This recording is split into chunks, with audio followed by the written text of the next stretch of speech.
कि उत्पादन होता है, ठीक। उत्पादन मैंने जिस वस्तु को हम बनाते हैं, ठीक। उसके बाद आय होता है और व्यय होता है। तो जो उत्पादित करते हैं सामान को या फिर सेवा को या फिर वस्तु को, वहां से हमको आय प्राप्त होता है। उसके बाद हम लोग खर्च करते हैं ना। अब खर्च करते हैं, उसके बाद हमारे पास कुछ पैसा बचता है। वही पैसा को फिर से हम लोग अपने काम में लगाते हैं। अब फिर से वहां से जैसे एक दुकानदार क्या करता है, कोई दुकान चला रहा है, ठीक है, तो दुकान से सामान बेचा, पहले क्या वस्तु कहीं उत्पादित हुआ, खरीदा, तो सामान खरीदा, उसके बाद जो बेचेगा यानी उसका पैसा पूंजी लगा ना, जब पूंजी लगा तो उसको व्यय कहेंगे। आय मैंने क्या होता है, आय मैंने आने वाला, व्यय मैंने जाने वाला, जो खर्च हो रहा है। तो ये जो पूंजी लगाया, उसके पास पैसा पूंजी लगा दिया मान लीजिए, ठीक है, उसके बाद बेचेगा तो उसको प्रॉफिट होगा कुछ। यानी जितना कमाया टोटल रुपया जितना कमाया है और जितना पूंजी लगाया है उसको घटाएगा ना, तब उसका प्रॉफिट आएगा पहला नंबर, ठीक है।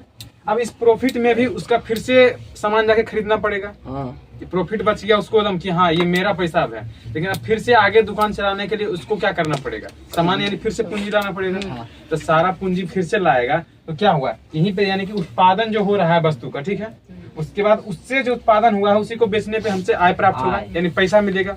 अब पैसा मिल रहा है तो हमको जीवन जीना भी है, पढ़ना है, स्वास्थ्य को देखभाल करना है, वस्तु खरीदना है, पहनावा भी करना है, उसमें खर्च पैसा होगा कि नहीं। जो खर्च होगा उसी को हम लोग व्यय बोलेंगे, जिसको हम लोग इंग्लिश में एक्सपेंडिचर बोलते हैं। क्या बोलते हैं? एक्सपेंडिचर। अभी व्यय होने के बाद मेरे पास जितना आया था, जितना खर्च हो गया, तो उसके बाद इस दोनों को घटाएंगे तो मेरे पास बचत बचेगा, बचत। अब ये जो बचा है इसी से हम आगे काम करेंगे, तो ये आगे करेंगे तो जो पैसा बच गया है उसी से आगे करेंगे, यानी कि जो पैसा बचा उसी से आगे उत्पादन करेंगे, ठीक ना। किसान क्या करता है, खेती करता है, खेती करके धान उन होता है तो क्या करता है, फिर बेचता है। बेचने से जो पैसा होगा पहले जीवन यापन करेगा, उसके बाद उसी पैसा से देखता होगा कि गेहूं अगर धान कट गया है तो गेहूं का उत्पादन के लिए गेहूं का बीज लाता है, उर्वरक लाता है, जुताई करवाता है, सिंचाई करवाता है ना।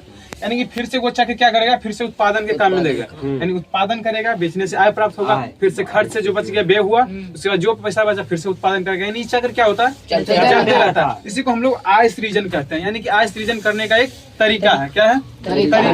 यहाँ पे देखो यही है कि बता रहा है कि उत्पादन, आय एवं व्यय के बीच क्या संबंध है। तो इसके बीच यही संबंध है कि यह चक्र चलता रहता है। पहले हम लोग किसी वस्तु का उत्पादन करेंगे, उससे जो आय प्राप्त होगा, उससे आय प्राप्त होने के बाद हम लोग अपना पहले देखभाल करेंगे, खर्च उर्च करेंगे, यानी कि व्यय करेंगे। व्यय करने के बाद जो पैसा बचेगा फिर से उसी पैसा से उत्पादन करेंगे। ये चक्र जो है जीवन भर चलता रहता है। चाहे किसान हो, मजदूर हो, दुकानदार हो, या फिर कंपनी का बड़ा मालिक हो, या फिर एक बड़ा देश हो, सबका काम ही यही चक्र पे चलता है। वही बोल रहा है कि उत्पादन है ना, तो उत्पादन से हमारा आय सृजन हुआ। सृजन मैंने क्या होता है, बनना, निर्माण होना, यानी कि हमारे पास जो आ रहा है निर्मित हो रहा है। अब देखो मांग कहने का मतलब है कि जिस प्रकार से मांग होता है वस्तु उसी प्रकार से जाता है ना। देखिएगा कि अगर मार्केट में गोभी का जो होता है, अगर मांग बढ़ गया तो उसका दाम बढ़ जाता है, बढ़ता है कि नहीं। इससे अचानक से गोभी ज्यादा चाहिए, जैसे 1 जनवरी में लोग ज्यादा गोभी खरीदता है तो जाएगा तो वहाँ पे ज्यादा मतलब कि पैसा भी लेता है। अब उस हिसाब से क्या होता है, मार्केट मतलब ऊपर नीचे डाउन होते रहती है। इस यही कारण है ना कि मार्केट में कभी कभी गोभी का दाम देखेगा अचानक से बढ़ जाता है, कभी कभी गिर जाता है। देखोगे कि मतलब अगर पर्व का समय आता है तो फल का दाम क्या होता है, बढ़ जाता है, और पर्व जैसे ही जाता है उसका घट जाता है, ठीक है। पहला मांग इस पे निर्भर करता है। दूसरा, यदि ज्यादा वस्तु का उत्पादन कर दिए हैं तो उस स्थिति में भी कीमत कम हो जाएगा। कारण देखो, जो मार्केट में अगर 10 किलो आलू था, मार्केट में 10 किलो आलू था तो वो 5 रुपए किलो बिक रहा है। अब यही मार्केट में 15 किलो आलू आ गया तो बताओ, अगर 10 से किलो वही दाम से बेचेगा तो कम बिकेगा, कम बिकेगा तो उसका सड़ जाएगा बाद में। इसीलिए क्या करता है, दाम को 3 रुपया कर दिया ताकि सारा बिक जाए, जिससे सामान का भी लॉस ना हो और सारा चीज को मेंटेन किया जा सके, ठीक है। अब देखो व्यय जो हमारा हुआ खर्च, उसके बाद जो बचेगा, यानी कि आय में यदि हम व्यय को घटा देंगे तो बचत बचेगा।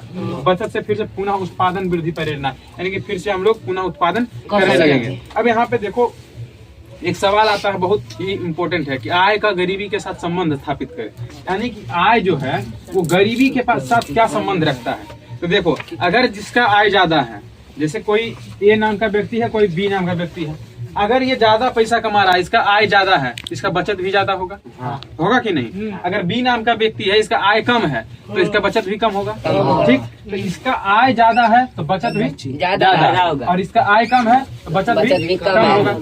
अब ये बताओ कि जिसके पास बचत कम हो रहा है तो फिर से उसको कम ही आय मिलेगा, यानी कि फिर से कम सामान को खरीद पाएगा और फिर से कम सामान खरीदेगा, फिर से कम सामान का उत्पादन करेगा, तो उसका फिर से आय कम ही होगा।